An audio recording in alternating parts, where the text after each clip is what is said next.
This week at Interior, a day of service to honor an American hero. Secretary Haaland marked the birthday of Dr. Martin Luther King Jr. this week with a visit to Miriam's Kitchen in Washington, D.C. She served meals to people experiencing homelessness and thanked the staff and volunteers who work every day to make a difference in the lives of their neighbors and local community.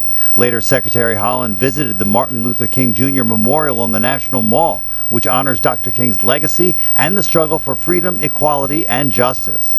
Secretary Haaland commemorated the one-year mark of the Biden-Harris administration this week with a keynote address to the Green Latinos Winter National Summit. The secretary highlighted the importance of environmental justice, the work accomplished together in the past year, and the road ahead. Every community faces the pain and heartache that those events bring. However, not every community has the resources to rebuild or even relocate when a climate event happens in their backyard. That's why the Biden-Harris administration is building equity and inclusion into our all-of-government approach to the climate crisis. The Biden-Harris administration is moving across several fronts when it comes to advancing clean energy projects. Interior announced a record-breaking offshore wind lease sale off the coasts of New York and New Jersey, the most lease areas ever offered. Onshore, Interior is joining the Departments of Defense, Agriculture, Energy, and the Environmental Protection Agency to improve clean energy project reviews to expand solar, onshore wind, and geothermal energy on federal lands. Interior this week announced $25 million in funding to accelerate a long-term solution addressing the Pretty Rocks landslide in Denali National Park and Preserve in Alaska. That funding was made available thanks to the bipartisan infrastructure law. The Pretty Rocks landslide has been active since at least the 1960s, but in recent years it's caused restrictions and road closures. The project will help safeguard Alaska's outdoor recreation economy and ensure safe and full access to the park much sooner than expected. It's an historic action that will benefit the nation's public lands for generations to come.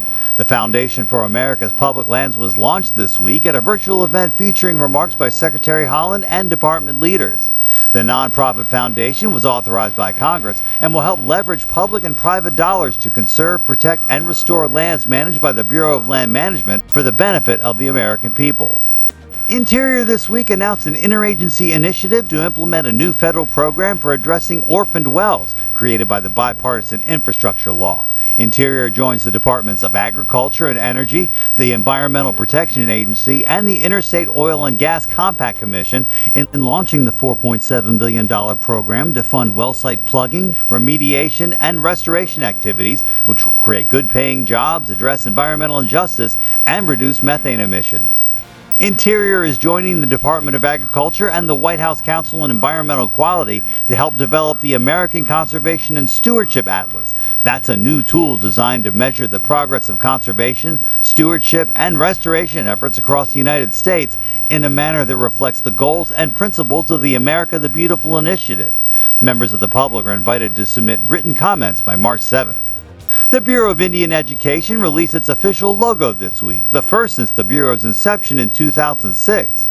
The initial logo design was created by Kayla Jackson, a member of the Pyramid Lake Paiute tribe, who's also a graduate of the Bureau's Haskell Indian Nations University, located in Lawrence, Kansas. And our social media picture of the week, the breathtaking landscape of the Alabama Hills National Scenic Area in California.